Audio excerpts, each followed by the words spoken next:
Okay, well, I think Elijah is with us now, so let's go ahead, Elijah, and since you're going to share today, I think we'll do it a little bit differently. So I'll have you open us in prayer, and then let's go ahead and, brother, start with your sharing of your interaction with Jesus as well.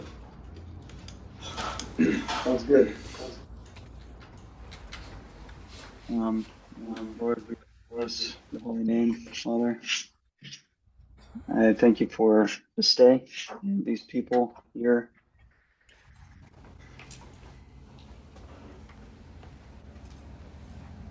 Pray that you would continue to draw us closer to you and that we would seek your voice and to represent you through the way we live and interact, or through the way we love. Pray your continued blessing upon this center and these people and what we are doing. I pray that it would be unto you. I pray these things in your name. Amen.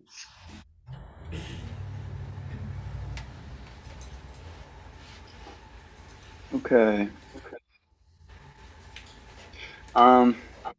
So I had also picked the woman at the well as my interaction with Jesus. So let's see, where is it? So just starting in John 4, verse 15. The woman said to him, "Sir, give me this water so that I won't get thirsty and have to keep coming here to draw water." He told her, "Go back and call your husband." "I have no husband," she replied. Jesus answered her, "You are right when you say you have no husband. The fact is, you have had 5 husbands, and the man you now have is not your husband. What you have said is quite true." "Sir," the woman said, "I can see that you are a prophet. Our ancestors worshipped on this mountain, but you Jews claim that the next place where we must worship is in Jerusalem." "Woman," Jesus answered, "believe me, a time is coming when you will worship the Father neither on this mountain nor in Jerusalem. You Samaritans worship what you do not know. We worship what we do know. Our salvation is from the Jews. Yet a time is coming, and has now come, when the true worshippers will worship the Father, Spirit, and truth. For they are the kind of worshippers the Father seeks. God is Spirit, and his worshippers must worship in the Spirit and in truth." The woman said, "I know that Messiah is coming. When he comes, he will explain everything to us." And then Jesus declared, "I, the one speaking to you, I am he." Kind of a personal application of this reading is, I don't know if it's one that has been, or has affected anyone else in the same way, but what I kind of took from this and experienced in my own life, especially, or even in some recent weeks and days, is God the Father's his recognition of me, and what the Lord kind of spoke to me through this is in the same way that Jesus saw what was going on in this woman's life. Kind of spoke to me that he sees me, and he sees what is within me and what is true within me. And what kind of stands out to me about that is that even in God's vast, plan and purpose for man, he still will care about the one, right? And see the one in the midst of everything else. Not even to say coming to my level, but it's that kind of recognition of the Father to me that it is special to me, and gives me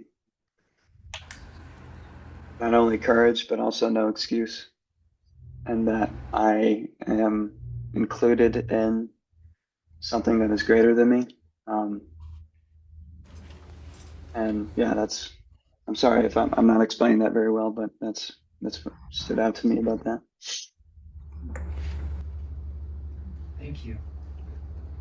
I think this part of the story here is really beautiful. I think you shared a little bit towards this end, Elijah, if I heard you correctly. But the woman is drawing water out of the well, and Jesus uses it as an opportunity to draw her out, to speak life in this way, right? Like the Lord, when we come into contact with him, he reveals things, right? He draws things.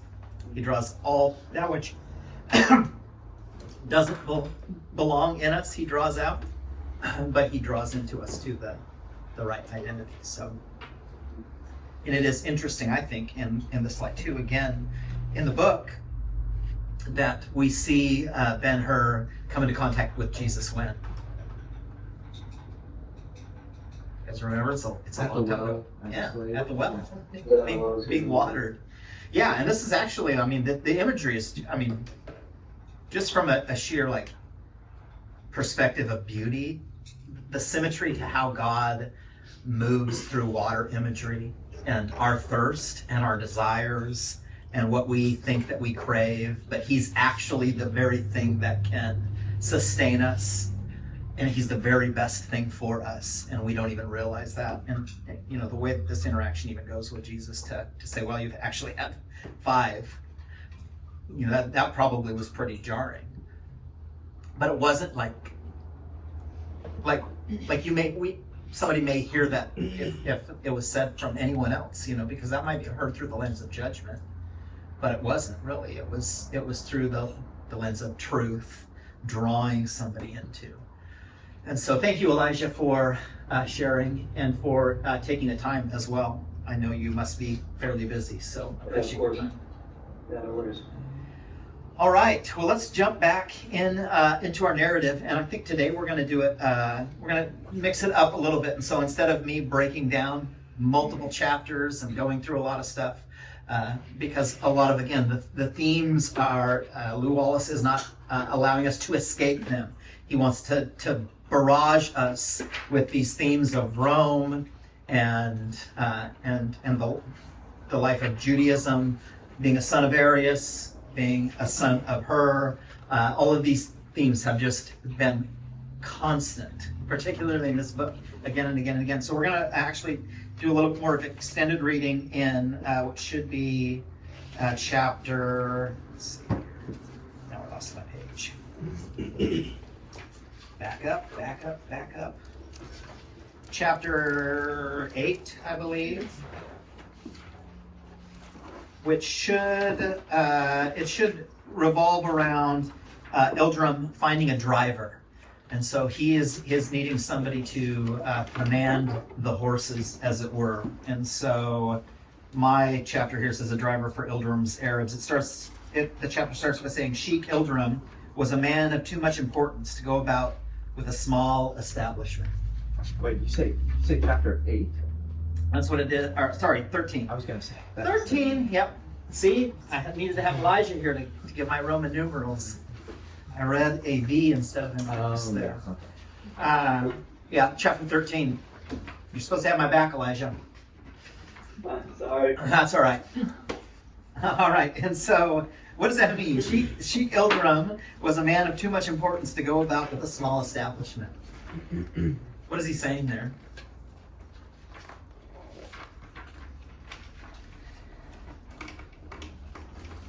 He's a pretty important guy.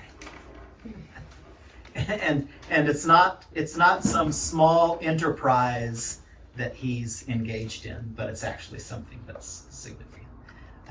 But let me pause there before I get ahead of myself and welcome again our newest student. So good to have you with us again.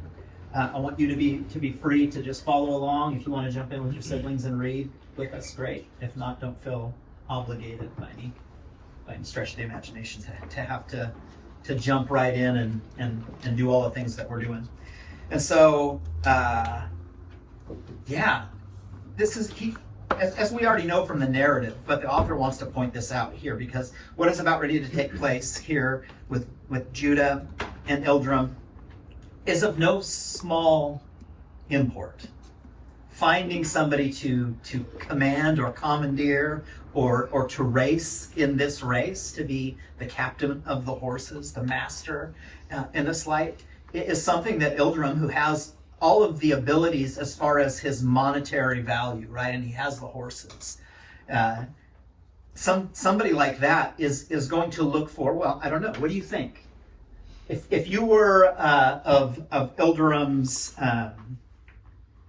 importance, how would you go about determining who you would have take possession of? And that's really what we're talking about here. Not as far as ownership, but possession of as far as like ensuring that these animals win the race. And from this perspective, he knows that they can win the race, provided there is the proper person placement. So how would you go about assessing? Just if you had to wing it and give it a thought, what do you think? I'd probably bring people to my animals and see how they would interact with them. Yeah.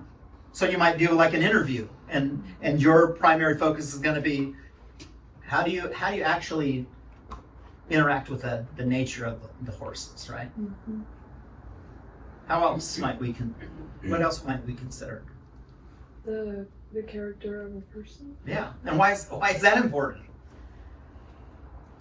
Because you're talking about his livelihood. I mean, this is a substantial amount of money involved in the lives of these horses, right? And so you don't want just anybody who's wandering off the street that says that, well, you know, maybe they have this long track record of I've been here and I've done this and I've worked all of these places. But yeah, if they are low in moral character, then that's a pretty big risk, right? Any other thoughts on how you might go about it?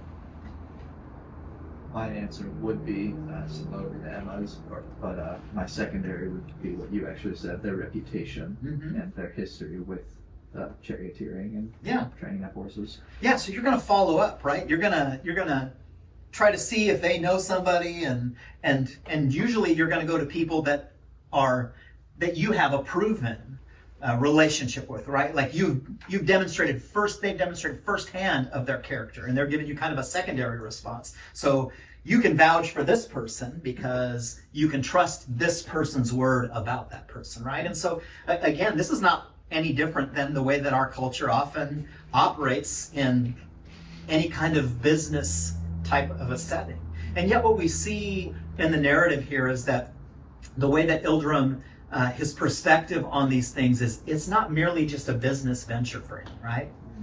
Like there's something that is more in keeping with, this is his way of living. And this is not just the here and now. It's not just like he picked up, he had a bunch of money as a sheik and he thought, I might give chariot racing a chance. Let's, I was in textiles, but now let's invest in horses, right? No, this is something that, how long has he been involved here? Do you guys remember? Whole life, right? Yeah. This is not just his whole life, but this is something that has extended far in the past. And he has like a giant chest, as we'll see. He has even a giant chest to prove the lineage of what? Of these animals. And so what we need to know here is more than it just being, again, a story about the equestrian nature of things and a race. What do you think highlighting these kind of things as we'll go through. What do you think the author is getting at here? Why a chariot race? Is it merely just to advance the story, or is there something behind it? And if a chariot race, then why would we have this story about these horses that have the ability to win but needing to find somebody who can master them? Why is that relevant to the story? Because there's many different literary devices that we could use to just put Judah in the spot to be the commander of the horses. And yet, it seems pretty clearly that the author is bringing these relationships with Simonides, Ilderim, Balthazar in this book to kind of parallel one another and to get at something, right? Because Simonides is what? Who is he to Judah? His father's old slave. His father's slave, his father's servant. Somebody who is not just a servant, though, right? He's a bondservant. He's somebody who has willingly given his life over. And we've heard that story. Well, then, who is the sheik? If we have a slave, now who's the sheik? Master. He's a master. Yeah, he's somebody at the opposite side of the spectrum, right? And so we see somebody who's in service or servitude, and then somebody who has a vast amount of riches. And then we see that Balthazar will come on the story next week. And who is he? A wise man, yeah. And so he is somebody who's had a radical transformation in his life. Well, okay, so we know what that radical transformation is, right? He came looking for the one who would be born the King of the Jews. So who is Simonides now in relationship here to Balthazar?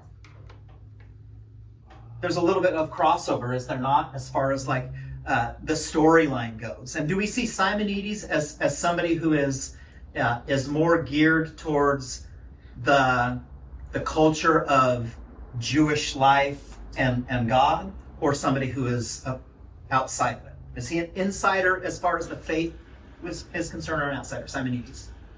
I do.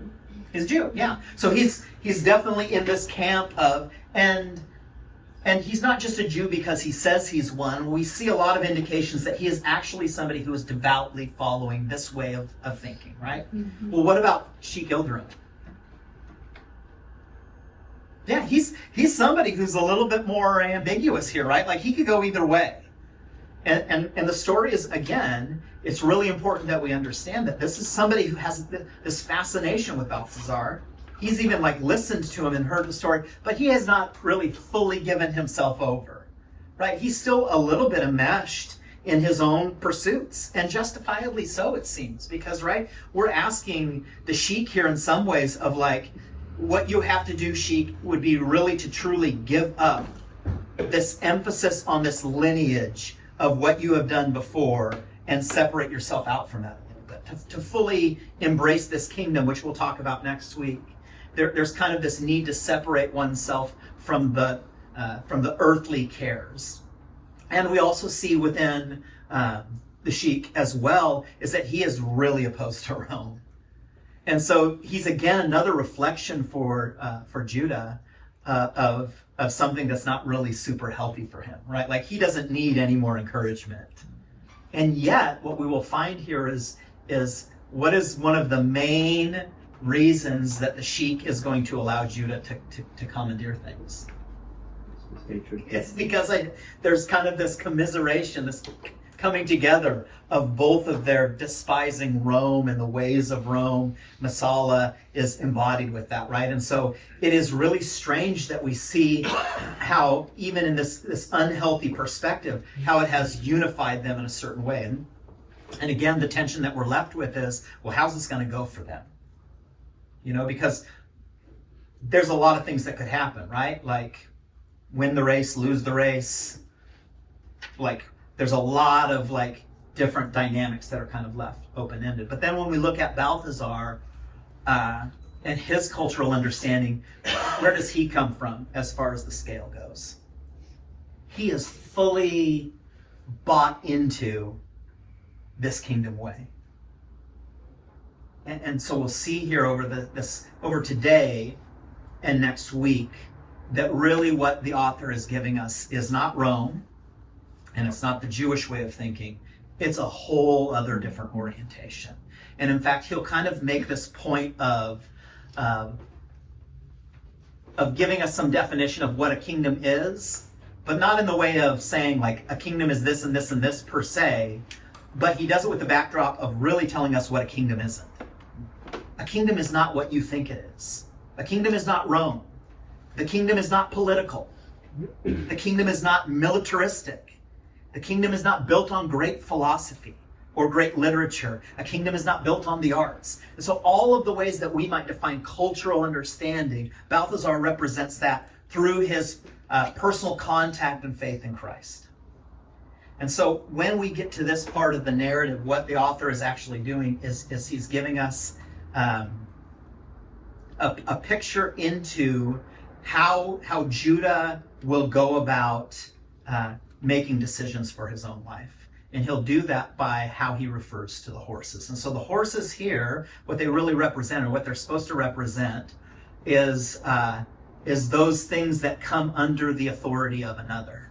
And what they're meant to give us an insight into is ultimately, or ask us, is ultimately, what kind of authority will Judah come under?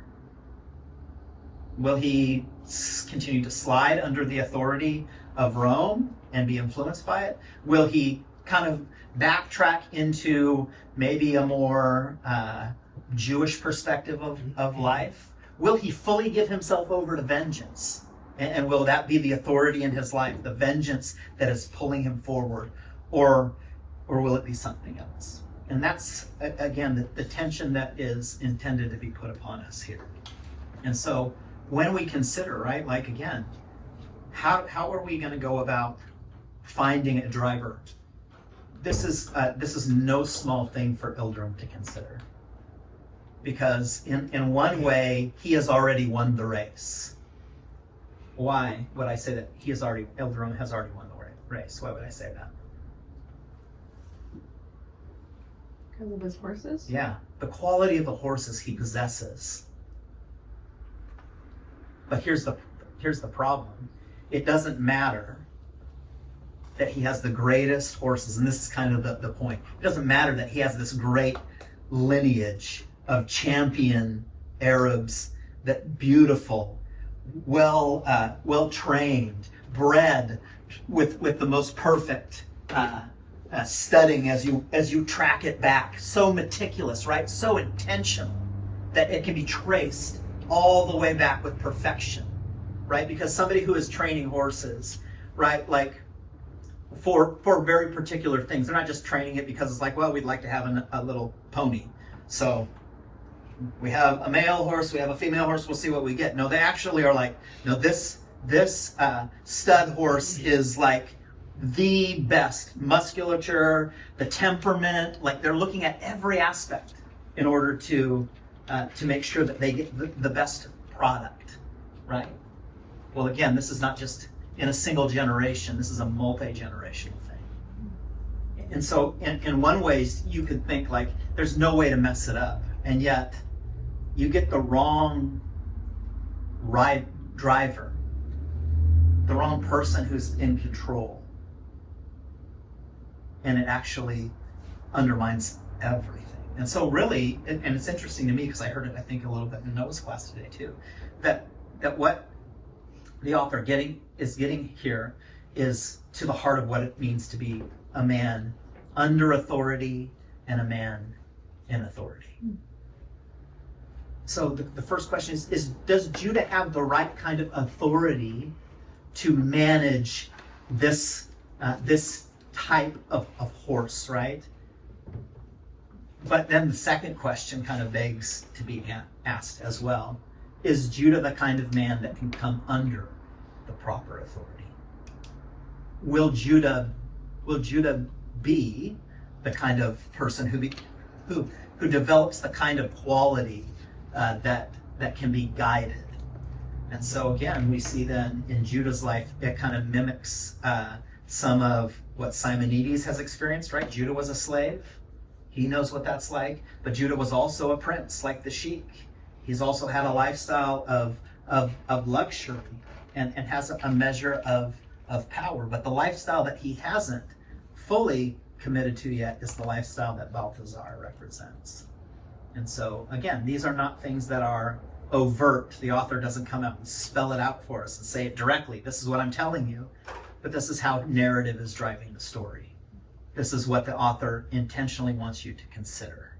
What is it to be a man under authority and a man in authority? Now, let's take then the context of the time in which it was written with the backdrop of the Civil War. Lew Wallace was a general in the Civil War, which meant that he was in what kind of position? He was a man of authority. But in order to get there, he had to be what? What did he have to demonstrate over a long amount of time in order to be positioned, called into this higher level of authority? What did he have to be? Humility and submission. Yeah, so he had to be faithful, demonstrate humility and submission when he was at a lower rank, right? And so this isn't always true when we look at militaristic things, and particularly with Civil War. A lot of them started out and some of this is even played in here with the Sheik. Some people were positioned initially to have command because they were rich, they were landowners. But what we see through the Civil War, and Lew Wallace was an example of this, was somebody who advanced through his own cunning skill and his ability to submit to the plan and to help overcome. And so we see this advancement that's going through. All of these things are within his heart and mind. So let's open up to chapter 13, not to be confused with chapter 8. And you're going to flip in a few pages here. Let's go to, it's going to start by saying, we have a saying in the desert. Ilderim began, gathering his beard and combing it with his slender fingers, that a good appetite is the promise of a long life. Hast thou such? By that rule, good Sheik, I will live 100 years. I am a hungry wolf at thy door. Now this, again, seems like, kind of just tongue-in-cheek, but this is intentional, because what is it saying? Beyond the food. The food is a representation of what? The desires or the appetite that Judah has. He is ready. He is, and this is the interview process that is going through, by the way. It's not, the Sheik is not asking, like, give me your credentials. He's kind of doing this playfully to assess him as a person, right? Because it's hard to assess a person to say, well, where have you worked before? Does that really give me any understanding of who you are? But the way that I might even ask this question it's kind of, again, jokingly saying it. Like, this is a saying. What is he looking for? He's looking for, how is this person going to respond? Because how this person responds is actually going to tell me a lot about him. Well, what can we derive about who Ben-Hur is by saying, by that rule, good Sheik, I will live 100 years. I am a hungry wolf at thy door. What is Judah saying there? Is his response, how do you think he's responding? Like, really direct and matter of fact? Do you think he's being a little bit more lighthearted? Do you think he's kind of playful here, joking here? Do you think, like, he really thinks he's going to live 100 years because, he has a healthy appetite? What is that impression you get? I think he's serious. Yeah. Serious? Eager. Eager? Yeah. He is definitely wanting to get this job, so to speak. And so he's presenting himself in this light of, like, no, yeah, I'm ready to go. Well, thou shalt not be sent away like a wolf. I will give thee the best of the flocks. Now, again, there's a little bit of this playful banter here, right? I'm going to give you the best there is to eat. But there's also kind of like, this is not talking about just food and sheep, a wolf or a sheep. This is actually talking about his flocks being what? The horses that he's going to ride. The horses that he's going to command. It's like, it's really not about your appetite at all, because if you're hungry, I've got the best sheep for you. And so what he's actually highlighting is this thing over here that he has to provide, right? And so what he's actually looking for in this sense is, I can provide you with the best food. So what I'm looking for, because I have the best food, is the best wolf to eat them. Because I have the best horses to be commanded. What I'm looking for is the best commander, the best master that I can find. Ilderim clapped his hands. Seek the stranger in the guest tent, and Sheik Ilderim sent him a prayer that his peace may be as incessant as the flowing of waters. The man in waiting bowed. Say also, Ilderim continued, that I have returned with another for breaking of bread, and if Balthazar, the wise, careth to share the loaf, thee may partake of it, and the portion of the birds be none the less. And so we see Balthazar on the scene in the background here, right? And so this is meant to elicit what? It's talking about, now let's track this here. It's talking about the wolf being hungry and eager. And then in the background, there's Balthazar being offered what? Bread, which is food. But what is Judah thinking now? His curiosity is probably beginning to perk up. Like, who is this person and what is going on here? Because I'm having this interaction, this job interview, and there's almost like this pause in it because there's this other person that's there. And the sheik is allowed to be interrupted in this way about this other person. So this person must be, if the sheik is of great importance, this other person that the sheik is offering this kind of fellowship and prayer for, he must also be a pretty important person, right? But Judah kind of already has this inclination of there's this person, right, that he needs to get to know or understand. And so it's drawing him further into this level of curiosity. The second servant went away. Let us take our rest now. Thereupon Ilderim settled himself upon the divan. As at this day merchants sit on their rugs in the bazaars of Damascus, and when fairly at rest, he stopped, combing his beard, and said gravely, that thou art my guest, and hast drunk my leaven, and art about to taste my salt, ought not to forbid a question. Who art thou? Now, let's take us back to the question that Judah asks of his mother early on. What does Judah say? Who am I to be? Who am I to be? So we see this again. Yes, this is sprinkled throughout the narrative, right? This is the question. Who are you? Now, you guys, this is again, this goes beyond just telling him your name. But if I ask you this question, who are you? You might start with that. Well, I'm Benji. But that's just your name, Benji. Who are you? Well, I'm a brother and a son. Well, that's just your familial connections. Well, I work at some cafes and I'm doing some mechanic work and I'm learning this stuff. That's just your occupation. But who are you really? And this is kind of the question, or one of the many questions that are at the heart of this narrative. Who are we really? Well, how we kind of prove out how we might answer that, we might say, hopefully we say this is true, that I'm a son of the living God. I'm a son in the Father's house. But how will that be proven out?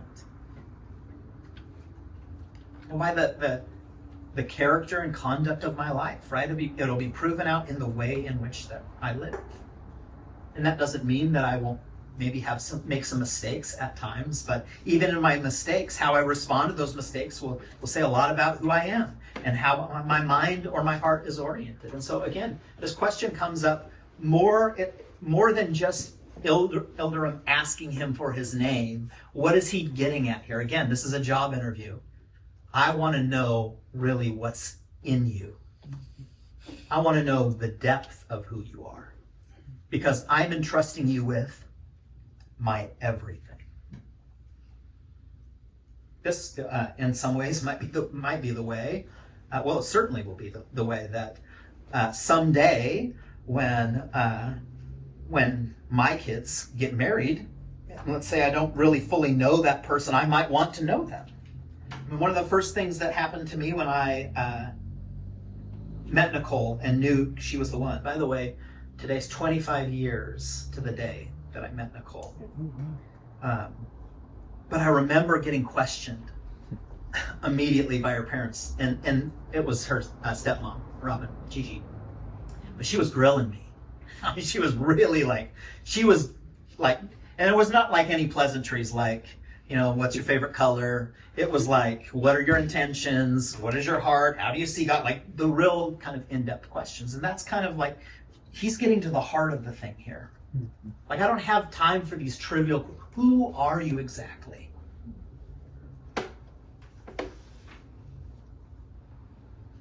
Sheik Ilderim, said Ben-Hur, calmly enduring his gaze.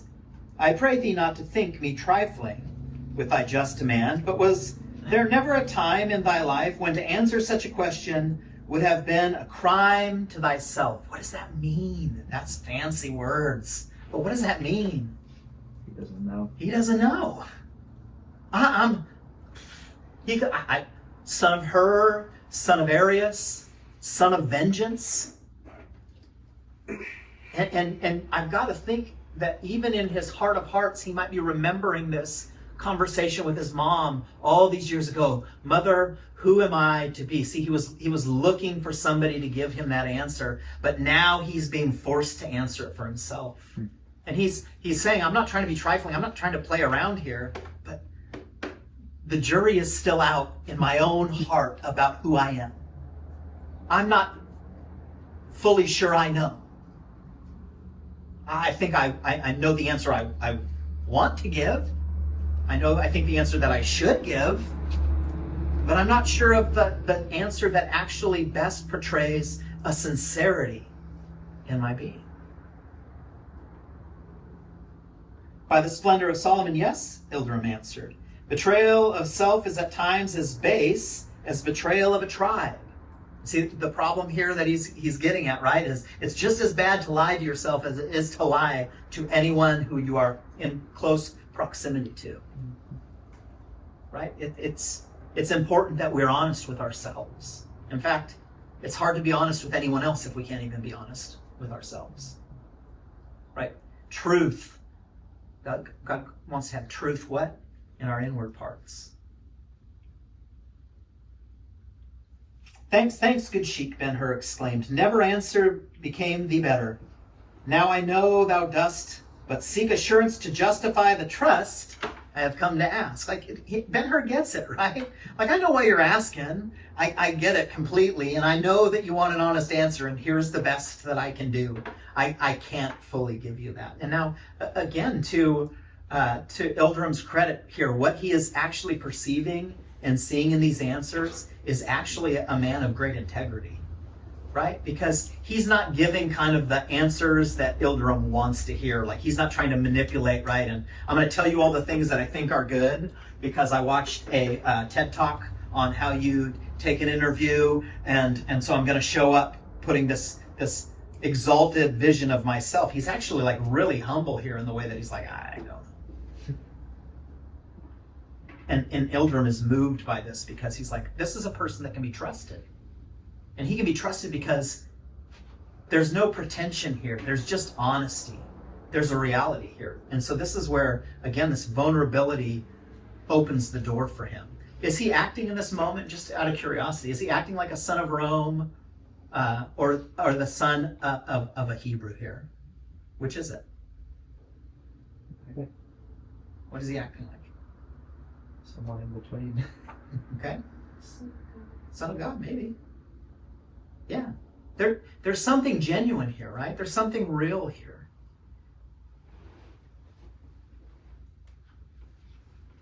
The Sheik, in his turn, bowed, and Ben-Hur hastened to pursue his advantage. So it please thee then, he said. First, I am not a Roman, as the name given thee as mine implieth. And so he's trying to flesh this out, right? He goes, well, if I gotta be honest with you, I'm not this Roman son of Arius. That's actually not the entire story of who I am. Now, this is actually a great risk for Ben-Hur to come out and say this, because he has everything he's gotten in this point now because he's a son of Arius. His positioning in society. And what he risks by sharing the actual story of his life is what? He's already seen Masala, that the truth is going to come to light that he's actually Judah Ben-Hur, the guy that tried to kill a Roman procurator. That's not going to sit too well with whom? Those people who are in authority. And so this what he's battling with is, in answering this, is, am I willing to humble myself and come under what? Ilderim's authority here. Ilderim's judgment, Ilderim's gaze, Ilderim's discernment. Ilderim clasped the beard overflowing his breast and gazed at the speaker with eyes faintly twinkling through the shade of the heavy, close-drawn brows. In the next place, Ben-Hur continued, I am an Israelite of the tribe of Judah. The sheik raised his brows a little. Now, what do we know, because you guys have read the story, what do we know that Sheik Ilderim knows here? He knows the truth already, who Judah is. But this raise of the eyebrows is kind of like okay, he's being honest with me. He's being forthright. He didn't have to be, but he did. So this is actually telling Sheik Ilderim everything he needs to know, right? In this way, this is kind of a paternal thing. Someday when you have kids, you will definitely know a truth of something, and you might ask your kids like, okay, tell me the truth. I want to know who did this thing. Who wrote on the wall? And you'll see a bunch of little faces staring at you. And you'll know who wrote on the wall, but they won't know that you know. And what are you looking for there as a parent? Is it just so that they can own it for the sake of you can go, ha ha, I knew it? No, what you're actually doing, this is even, I didn't even think about this, but this even ties into the lady at the well, right? Because what is Jesus asking her? Where's your husband? What is Jesus already knows the answer to it, but what is he looking for? What is he drawing out of her? The truth. And then he goes on to say what? Sorry, sidetrack here. Rabbit trail. What does he then talk about? The kind of worshipers are going to worship God in what? Spirit and in truth, right? It's this need for Ilderim, for Jesus, for a good parent to want to position their servant, their follower, their child to operate in what kind of lifestyle? A lifestyle that fosters the truth. And so all of these things are a setup, but not a setup to say, I gotcha. It's a setup, so that it's a test so that you can be proven righteous. That's the point of the test. The test is to approve of you and not to say, no, you flunked. There's the potential to fail the test. There always is that potential. But the heart of the test giver, right? That heart is I'm actually giving you this test so that you can learn of my heart, you can learn of my mind, and so that you can be approved. You can pass the test.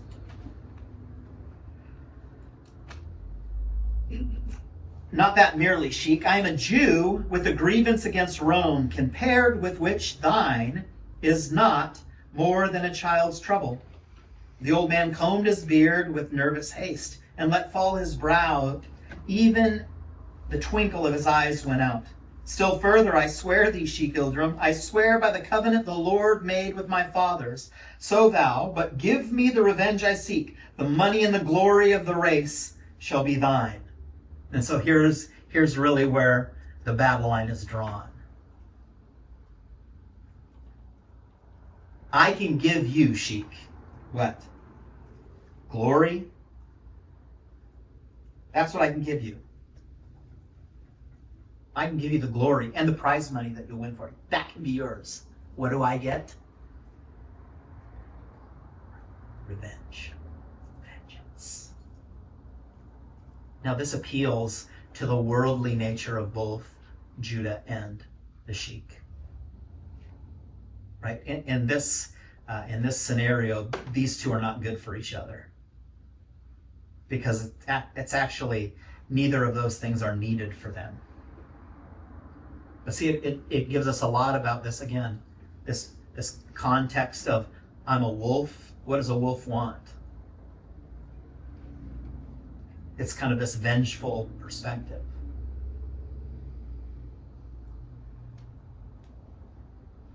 Ilderim's brows relaxed, his head arose, his face began to beam, and it was almost possible to see the satisfaction taking possession of him. His appetite, too, is being assuaged here. He's becoming filled with delight. Enough, he said. If at the roots of thy tongue there is a lion coiled, Solomon himself has not been safe against thee, that thou art not a Roman, that as a Jew thou hast a grievance against Rome and revenge to compass, I believe, and on that score enough. But as to thy skill, what experience hast thou in racing with chariots? Now, again, this seems out of place, right? This seems backwards. It seems like you should ask, like, can you actually race chariots first? And then you would ask the deeper things. But what has he established? Is Judah somebody that Sheik Ilderim can see commanding horses here? Yeah, he likes Judah here. And the horses, canst thou make them the creatures of thy will, to know thee, to come to call? Again, the way he's phrasing this is one under authority. Can thou make them creatures of thy will? Now again, this is written from a Civil War general. And what does a Civil War general have the responsibility of sending his men in to do? To die if possible. Can you bend thy will of another to do the very things that they may not want to do? I mean, again, when we're thinking in terms of this kind of warfare that was fought, even up until the Civil War, which was historically not so far ago, a big part of Civil War was just the sheer numbers of people. And you're sending them in a line at what? At a bunch of other people with guns and with cannon fire, and you are marching them directly into the teeth of the enemy. What kind of person do you need if you're a general? You need to have the kinds of men who will advance in the face of overwhelming odds. Those are the kinds of people who have what? Bent their will towards the master. Well, this says a lot about who the master is and who the person is that runs into the teeth of the enemy, right? Who does that will. But let's back up again. To be advanced in this way, he has had to be what kind of person? The kind of person who has bent his will to another. We've seen this to be true of Judah, right? In the galley ships, when the destruction came and he had every chance to drown Arius, but he did what? He saved him instead. And that was one of the many times that his wise decision making was a real saving grace for him.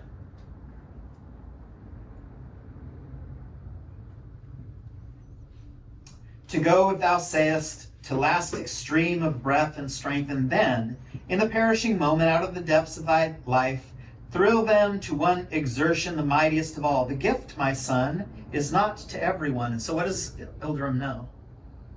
That actually, it really takes an exemplary kind of person, an exceptional person, or really a set-apart person to walk in this manner, to lead in this manner, to take authority in this manner. This is not something that's for everyone. It has to be and can only be for the person who has come under a measure of discipline.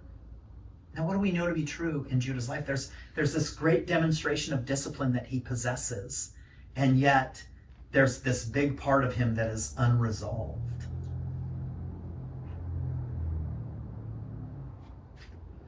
I knew a king who governed millions of men, their perfect master, but could not win the respect of a horse. He's giving it a little bit of insight into kind of like the person who is going to interview you here to see if you pass or fail is not a person at all. It's going to be 4 animals that are going to be quickly assess whether you are ready or not. How many of you have been around horses a lot? Haley, all right. So I'm going to lean on our expert equestrian here. Something that is true with equine, with horses, is that they're very intuitive, right? They know the nature of what goes on in a person. So Haley, let me ask you this. If you are a skittish person or very nervous around horses and you approach horses, what your assessment, how would that horse probably respond? They would also be skittish and nervous. Yeah. Even though they're a super skilled horse and well trained, right? Mm-hmm. They would still, there's a sense that they have, right? Now, what if in the same light, let's say maybe a little bit more of an unskilled horse or not quite as well seasoned horse is around, but somebody who comports themselves really well, that comes with confidence and assurance and settlement. If they come up to a horse that is not quite as well trained, how would the horse respond? The horse would feel a lot more confident Yeah. around them. Yeah, and so this is actually why one of the best ways that we've found to deal with people with a lot of trauma, interesting enough, is equine therapy, because the horses are able to help regulate and settle, but they're also very keen, they're very aware of the circumstances and the settlement of a person. Where you and I might, we might ask a question of like, hey, Jaden, how's you doing? And Jaden, who's a mess inside, he might go, everything's great. Like, living the dream. Yeah. You do that to a horse, and the horse is like, Jaden, really? I can sense everything about you. Well, this is kind of what's going on here. Again. And this is, again, it's really important to the story. Because we want, as the reader, to find out, who is Judah really? Right? I mean, by this time in the story, how many of you know exactly how you want this to end?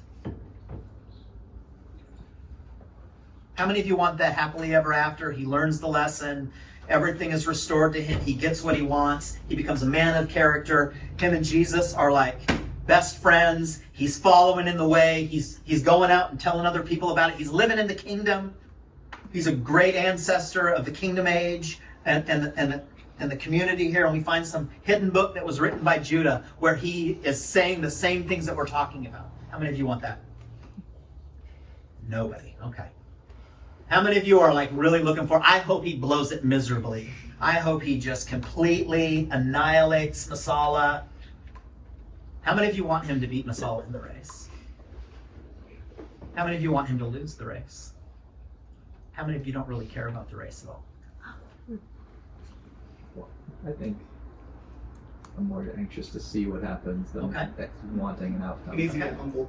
He needs to get humbled. So again, you guys, the reason I'm asking this, and I want you to wrestle with this, is that actually what that's doing is what? It's meant to be reflective to you. It's meant to be reflective of what are your own appetites and desires. Because if you want him to be humbled, then I've got the sheep for you. How to feed that hunger exactly. See, it is, again, it's intentional for the author to draw us into, to elicit some feelings about these things, some thoughts and opinions, some strong impulses. We might say, in some ways, the author is trying to get us to see our lesser angels, but also our better angels. Those things where we know we ought not to want that outcome. And we actually really want it to be a good outcome. But part of the better angels means we want a good outcome not merely for Judah, but then we also want good for Masala. Anybody there yet? Or when I said that, did you kind of get a little vomit in your mouth like, yuck, Masala? I do. Okay. Again, these are things for us to consider as we move forward in the narrative. Moving down a little bit. A servant came forward. Let my Arabs come. The man drew aside part of the division curtain of the tent, exposing to view a group of horses who lingered a moment where they were, as if to make certain of the invitation. Come, Ilderim said to them. Why stand ye there? What have I that is not yours? Come, I say. They stopped slowly, and we're gonna stop there. So what happens? You guys read the story. Don't let me read it for you. But you guys read the story. What happens? Do they come to some sort of agreement here? Mm-hmm. So what's the agreement that's made? Is Judah gonna... Keep the horses. Or he's going to try. He's got to try. He's passed the test, right? But the judge and the jury are still out here. How are the horses going to respond? And then once the horses respond, how's he going to do in the race? If you have your Bibles, let's open up your Bibles really quickly. Yes. Oh, perfect timing here. Open up, if you will, to the Gospel of Matthew, chapter 8.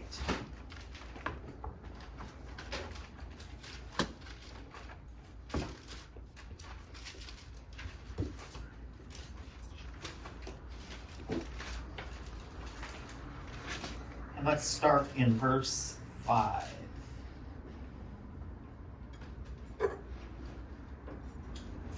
This is just after Jesus cleanses a leper.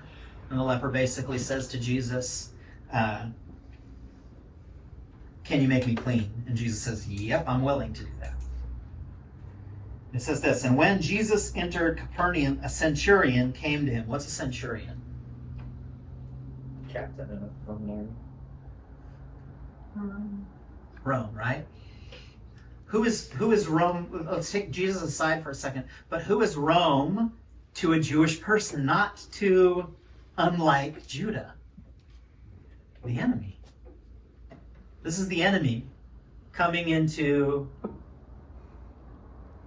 the camp of Christ. So this is not just like a cute story. There's actually like a lot of like things going on here. Politically speaking, what the centurion is doing is tantamount to destroying his own life and livelihood. Because who is he supposed to be under the authority of? Rome, Caesar. And when you're in that kind of position as a centurion, you are not to demonstrate any measure of weakness, and you are certainly not to go out of the hierarchy under which you are placed for any reason. So this is more than just him going and asking Jesus a question. This is basically putting his entire life on the line here. Up into the risk of death would be an option here. Because in asking this question he's about to ask, he's actually forsaking everything that he's committed to as far as being under this kind of authority of Rome. Imploring him and saying, what's that first word he says here? Lord. Lord. What does that mean? Treating him as someone of authority. Mm-hmm.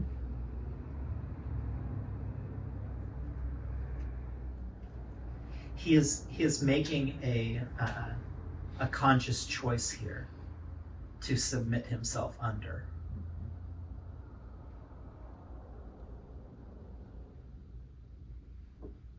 Again, you guys, let's try to, for a second, just strip down what we know about Jesus, right? Because we have the benefit of looking back in time 2,000 years.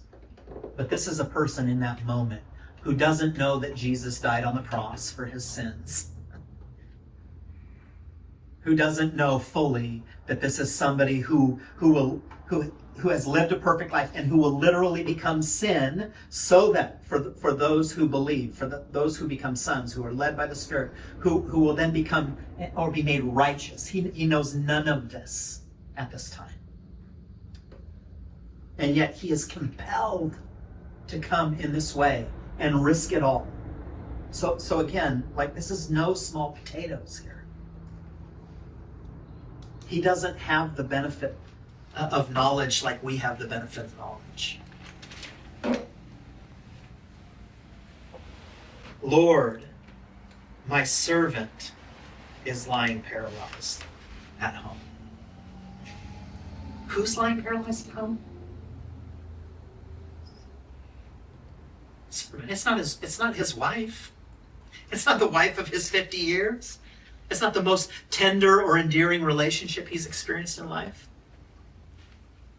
It's not his only child. It's his what? Servant. So what is this? Just pause for a moment. What does this say about his servant, you guys? He's loyal to his master. Yeah, this is an affection that he has. This is somebody he loves dearly, that is under his authority. And he is willing to do what? To lay down his own life, to lay down his own reputation, to give the very best of himself for a subordinate.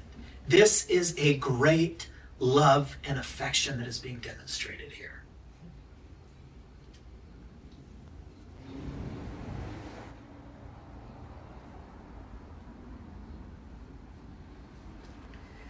Lord, my servant is lying paralyzed at home, fearfully tormented. What he's experiencing is horrific. And Jesus said to him, Jesus doesn't even, he's not getting in, he doesn't need to ask a lot of questions. He's just, again, this is right after Jesus saying, I am willing, be cleansed to the leper. Jesus is primed for what? To see the glory of God made manifest in this way. And let's make no mistake about it. This is not merely about the healing of a physical body. That's not what Jesus is doing when he heals. This is about, in the same way that Moses went into Pharaoh and all of these things happened, it was to demonstrate and show the mighty hand of God. I will come and heal him. But the centurion said, Lord, I am not worthy for you to come under my roof. And that says a lot already. But he doesn't end there. But just say the word, and my servant will be healed. Now, why does he have such assurance of this? Such confidence, such hope in things that are unseen and unknowable to him. He states this not as a matter of opinion and not as kind of like a meager he says it definitively here, this will happen. For I, and this is why he says it, for I also am a man under authority, with soldiers under me. And I say to this one, go, and he goes. And to another, come, and he comes. And to my slave, do this, and he does it. He's a man who knows authority. But what is transpiring here is that he is a man who has seen authority in the natural realm, and yet he is appealing to a greater authority here. He's like, if this is how it works in the natural, then how much more so, Jesus, will this work? Because you are the one of authority. You only have to speak. You don't have to be there. You don't have to touch him. You merely have to utter the words. Just say it. This is great faith. And it's because, you guys, again, he understands authority. He understands being positioned properly under authority. And as he postures himself under this authority, under this right authority, then it opens up the opportunity for what to happen? For the glory of God to be revealed. Now, when Jesus heard this, he marveled and said to those who were following, truly I say to you, I have not found such great faith with anyone in Israel. That's a tough pill to swallow because, of course, the Jews here, the Israelites, are supposed to be an embodiment of obedience to God, properly positioned under the proper authorities. And yet what Jesus is laying out here is there is something unique really divine in what is transpiring here, and you need to pay attention to it. I say to you that many will come from east and west and recline at the table with Abraham, Isaac, and Jacob in the kingdom of heaven. But the sons of the kingdom will be cast out into the outer darkness. In that place there will be weeping and gnashing of teeth. And Jesus said to the centurion, "Go, it shall be done for you as you have believed." And the servant was healed that very moment. And so Jesus is saying a lot here. But at the heart of this, what he is saying is, it really doesn't matter that you descend from the same line, right? This gets to Paul's later conversations about a Jew as one who is a Jew inwardly. What really matters is a person who is of belief, a son, a follower, is somebody who is what? Submitted under the right authority. So it can't be just that I say I am. I have to actually live out that I am. And this is what the centurion proves for us. And this is what we're seeing in the narrative or the story, that coming under the proper authority and having the proper authority is actually kind of what defines you. It's what should define you. What equips Judah to be the very best master for these horses is for there to be a quality about him that he may not even fully understand or realize yet that is true. And so this agreement, what Ilderim is actually committing to is for Judah to be the person that he can be. And the question is, will Judah become who he can truly be? Somebody who is master of his own soul, who has taken control of his own soul. Well, how does he do that? How is Jesus going to have to master his own soul? And this gets in and plays into some of the kingdom dialogue that we'll have. How do you master your soul? See, in the world, we might answer that, well, I need to be more disciplined. I need to, I'll write things down and I'll follow a list and I'll get all the things done. And are those bad things? No. I mean, self-discipline, that's a good thing. But there's actually a better answer than self-discipline, is there not? How do you master your soul? By submitting your soul to the perfect master, to come under the proper authority. And this is kind of where we will leave it today, where Judah is at. Will he master his soul? We'll leave it there. Let's take a few minute break. Thank you.